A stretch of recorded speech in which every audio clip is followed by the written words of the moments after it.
What is going on, guys? Today we are looking at Rulebreaker Di Maria, the 88 right wing. He is only a +1 and he's coming in at about 400,000 coins. He has dipped a little bit from yesterday, only by about 10k ish. And to be honest, is he impressive? I really don't think he is. And I think the one thing Di Maria needs more than an upgrade is an upgrade on his weak foot. He's a 5-star skiller with a 2-star weak foot. That most definitely needs a huge upgrade. I think 2-star weak foot is very low, even at the top end of the game, right at the beginning. I think 2-star it just isn't good enough. If you're going to go in foot champs, you need to have a player that can use at least a chance of both feet. Even a 3-star would definitely be a much heavy improvement. I think 2 and 1 definitely are in no place in this game, and especially for foot champs. Everyone knows that Di Maria is always going to be put onto his left foot, and don't get me wrong, he has a cracking shot with his left, but it's just not good enough. So going into the in-game stats for Di Maria, he has had a big increase of +8 on his pace and a -5 on his passing. He then has had a +2 on his shooting, his physical and his dribbling, and a +1 on his defending. And I just think it's pointless. I like the passing, so that's a big kind of downgrade for me. And the pace, yes, it's always nice to have pace, and he's gone from an 83 to 91. But a chem star will sort that out. You go with a normal Di Maria and you just whack a hunter on him, you practically get up to 93 pace regardless. Now, if you go with a hunter, you are technically losing +2 because you've already got 99 with +8. So you are technically losing value for a chemistry star, which does mean that you can go and use it on something else. You could go and use it on a Deadeye, for instance, and get that passing back and get a bit of shooting and have that pace. So you do have that kind of bonus, and obviously he does have a little bit more composure. He's got a +1 on it, so from 86 to 87. But I just think the pace increase isn't what I wanted. I really wanted the weak foot. I feel like that would have been actually a really genius move to maybe upgrade a couple of the stats, take away something, and add a +2 onto the weak foot.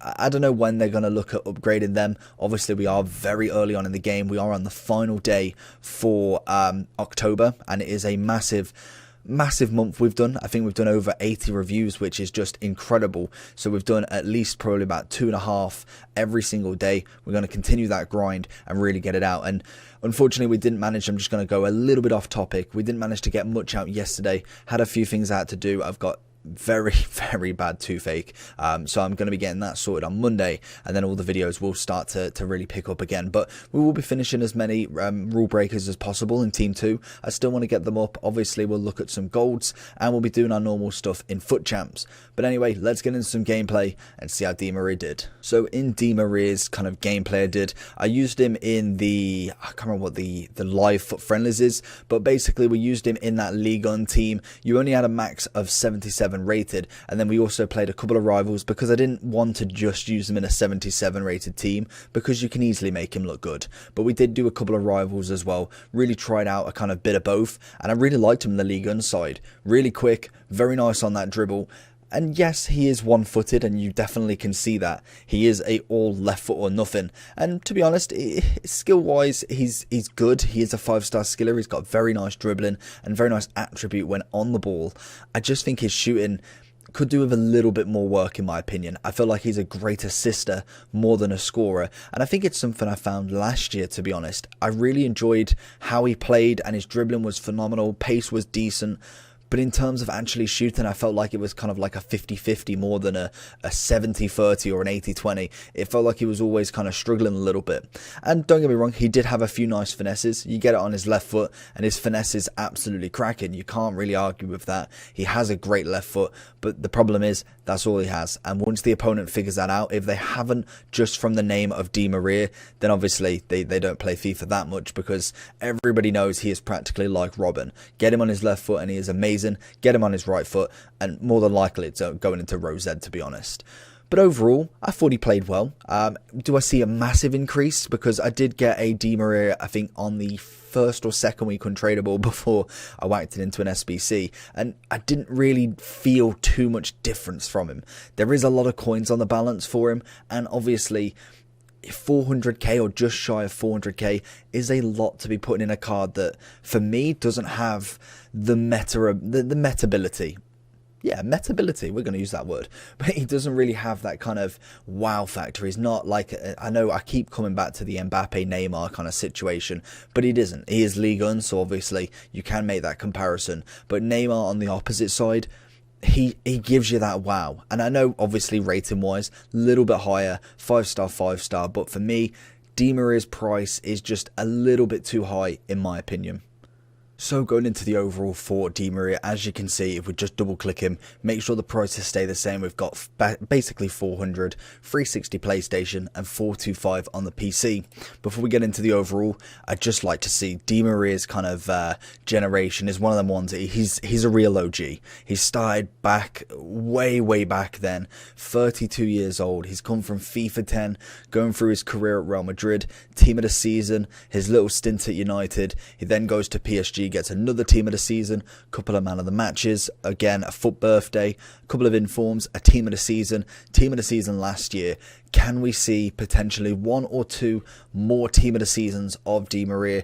I do hope so, because I like him as he gets into the kind of these levels, the FUT birthday, the team of the season level. It's kind of like when he's hitting just an inform, a second inform. We need a 90 plus Di Maria, because the stats that he possesses are very nice, but you need that weak foot and you need just a little bit more about him. He's got really nice stats throughout in this game, so I think he's got a chance of really being quite something special in this game.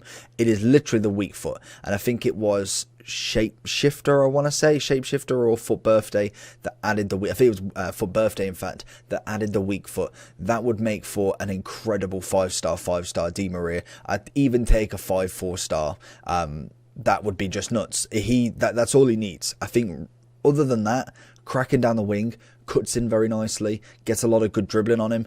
Shooting's decent, you can add a chemistry style to whack that up. And then the passing on this version, yes, it's a little bit shot, so maybe a Deadeye might be the option. I feel like they've gone for a Hawk. Let's have a look what a Hawk does. Pace, shooting, physical. I don't ever need that. I really don't think you need that, to be honest. Deadeye is the next one. I think for me, Deadeye would be the one. You've already got 91 pace. I think that's absolutely fine right now. Turns him into a 90 right wing or 90 left wing if you really wanted. Gets the shooting up, gets the passing up, and then he's already got the dribbling. For me, that is a hands down chemistry style that you should go for. In terms of links, though, we've got Mbappe, Ben Yedder, Dybala. Obviously, he's taken Messi's position, unfortunately, so you can't have both of them unless you were going in like a 3-4-3 whatever formation. And then, obviously, you have got all the other PSG lads in there, plus Maradona, Zanetti, some very good icons as well from the Argentinian icon set, as well as Crespo as well. I think he's going to be actually not a bad icon to use. But overall, I've given him an 8 out of 10. I think for me, the weak foot is too much. I think that is a real kind of down pull on him. And obviously the price at the minute, I personally wouldn't pay 400k for a card like this. And I know it's the first promo and price is always going to be high on that first promo. It was last year, and eventually they do come down in price. So if you are watching this video later and he has dropped down in price, he's not a bad card. He isn't a bad card. There's just improvements that can be made as we go further on into the game, which is expected. Not every card is going to be perfect, and if it was, it would make for a boring game, and I'd be out of business, because what would be the point of reviews if everyone's perfect? Other alternatives, obviously you have Messi, and then also a Campos, another rule breaker. Let me know down below what you think. I'll be right back with another review. Make sure you subscribe, and I'll see you for the next one. Peace.